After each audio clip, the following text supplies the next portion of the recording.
किस्मत मेहरबान तो गधा पहलवान। एक बहुत ही मजेदार कहानी। एक गांव में एक लड़का रहता था, भोला राम, तकरीबन 10 साल का।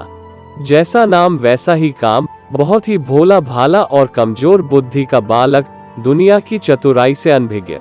उसकी माँ का निधन हो चुका था। उसके पिता ने दूसरी शादी कर ली थी। उसकी सौतेली माँ उसे अच्छे से संभालती थी, लेकिन कुछ ही दिनों बाद उसकी सौतेली माँ के बच्चे हुए।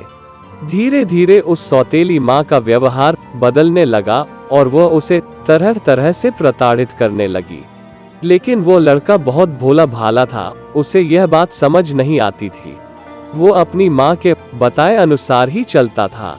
उसके मन में अपनी माँ के प्रति कभी भी द्वेष भावना नहीं आई। घर पर ही रहता था और अपनी माँ और पिता के साथ काम करने में मदद करता था। कुछ सालों बाद उसके बाकी के भाई बहन बड़े हो गए और वह लड़का जवान हो गया था। अब उसकी शादी करने की उम्र हो चुकी थी। वो गोरा और गठीले बदन वाला एक नौजवान बन गया था। पिता ने जब उसकी माँ के सामने भोलाराम के विवाह की बात की, तो सौतेली माँ ने सोचा कि जब इसका विवाह हो जाएगा और इसका परिवार बस जाएगा, तब आज नहीं तो कल इसे जायदाद में हिस्सा भी देना पड़ेगा। इसलिए उसने उसे मारने का षड्यंत्र रचा।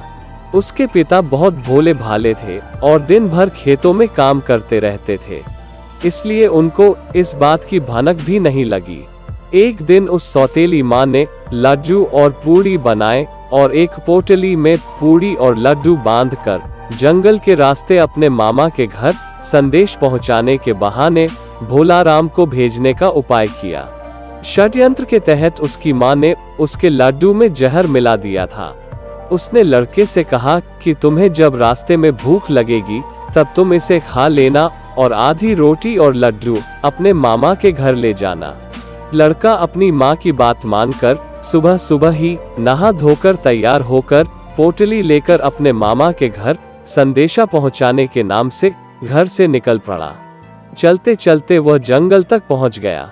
गर्मी का दिन था, इसलिए उसे बहुत ज्यादा थकान लग रही थी।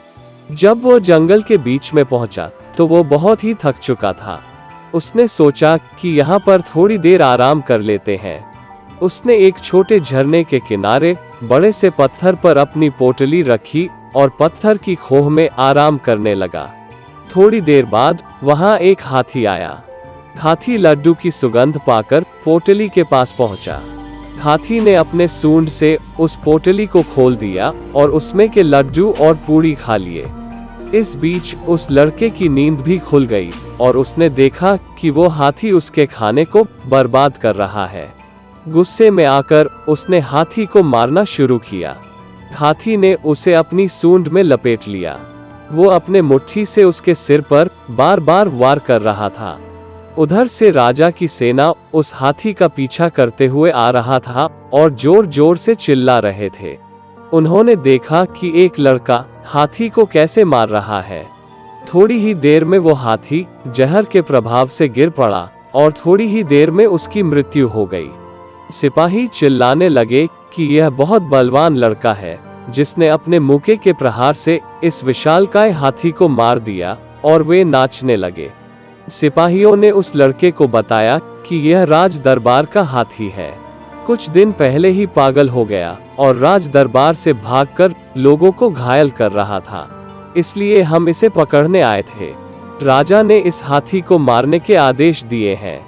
इस हाथी ने लोगों को बहुत परेशान कर रखा था, लेकिन तुमने इसे अपने बाहुबल से मार दिया। तुम बहुत महान हो। सिपाहियों ने कहा कि राजा बहुत खुश होंगे, तुम्हें बहुत सारे इनाम मिलेंगे, तुम अभी हमारे साथ चलो। लड़का सिपाहियों के साथ चला गया। उसने सोचा कि मुझे इनाम में जो धन मिलेगा उसे मैं अपने घर में ले जाऊंगा, तो मेरे माता और पिता बहुत ही खुश होंगे। सिपाहियों के साथ वह लड़का राजदरबार में पहुंचा। सिपाहियों ने सारी बात राजा को बता दी।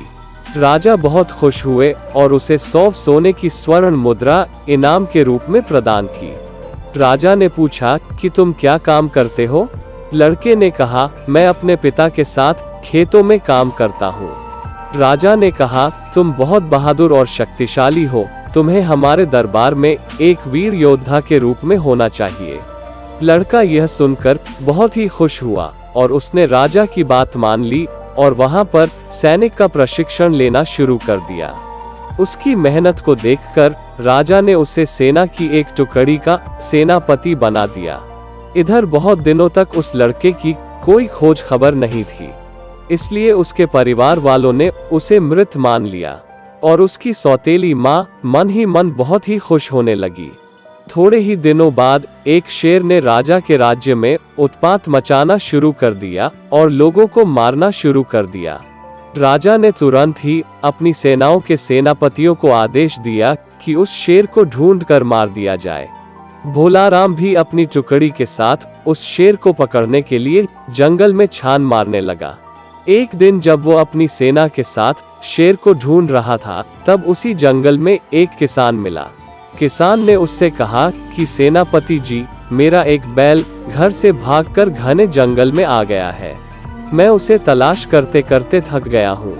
अगर आप लोगों को वो बैल मिल जाए तो उसे आप अपने पास रख लीजिएगा और मेरे गांव में मुझे सूचना भिजवा दीजिएगा। सेनापति ने किसान से कहा कि आप चिंता मत करिए, अगर वो बैल हमको मिला तो हम उसे अवश्य ही आप तक पहुंचा देंगे। अब आप अपने घर चले जाइए, अकेले जंगल में भटकना ठीक नहीं है। रात होने पर वे पेड़ों के ऊपर सो जाते थे और कुछ सैनिक नीचे तंबू बनाकर निगरानी करते थे। उसी दिन रात को सेनापति को एहसास हुआ कि कोई जानवर उसके पेड़ के नीचे खड़ा है। उसने ध्यान से देखा और कहा, अरे यह तो किसान का बैल है। रस्सी का फंदा लेकर भोलाराम ने उसके ऊपर छलांग लगा दी और उसकी गर्दन को रस्सी से लपेट दिया। सभी सैनिक भी उसके पीछे पीछे उस पर टूट पड़े। रात के अंधेरे में भगदड़ मच गई। सैनिकों ने बड़े बड़े जाल फेंककर उसको पकड़ लिया। सभी सैनिकों ने मशाल जलाई, तब उस लड़के ने देखा, अरे यह तो खूंखार शेर है। उसकी बोलती बंद हो गई, लेकिन सारे सैनिक उसकी जय जयकार करने लगे। शेर को पिंजरे में कैद कर राजा के पास लाया गया। भोलाराम के इस कारनामे को देखकर राजा अत्यंत ही प्रसन्न हुए। उन्होंने उसे अपने राज्य का मुख्य सेनापति घोषित कर दिया। उसकी बहादुरी को देखकर अति सुंदर राजकुमारी इतनी प्रसन्न हुई कि उन्होंने उससे विवाह करने की घोषणा कर दी। राजा ने भी खुश होकर उनके विवाह को मंजूरी दे दी। इस तरह राजकीय ठाठ बाट से उसका विवाह संपन्न हुआ। वो अपनी नई नवेली दुल्हन को लेकर सैनिकों के बेड़े के साथ अपने गांव की ओर रवाना हुआ। उसके गांव के लोग उसे देखकर हक्के बक्के रह गए। जब वह अपने घर के पास जाकर खड़ा हुआ तो उसकी माँ और पिताजी उसको देखकर सन्न रह गए। सौतेली माँ के पैरों तले तो मानो जमीन ही खिसक गई। उसके मुंह से एक शब्द भी नहीं निकला। लड़के ने अपनी सारी बात अपने परिवार वालों को बताई और कहा कि आज से हम राजमहल में रहेंगे। मैं आप सबको लेने के लिए आया हूँ। यह बात सुनकर उसकी सौतेली माँ को मन ही मन बहुत पश्चाताप हुआ और अपने आप को कोसने लगी और खूब रोई। उसने उसके साथ राजमहल जाने के लिए इनकार कर दिया, लेकिन उस लड़के की बार बार जिद करने पर वह जाने के लिए मान गई और उसके बाद उसने कभी भी उस लड़के और उसकी पत्नी के बारे में अपने मन में बुरे विचार नहीं लाए। इस तरह सभी लोग राजमहल में हंसी खुशी रहने लगे। धन्यवाद।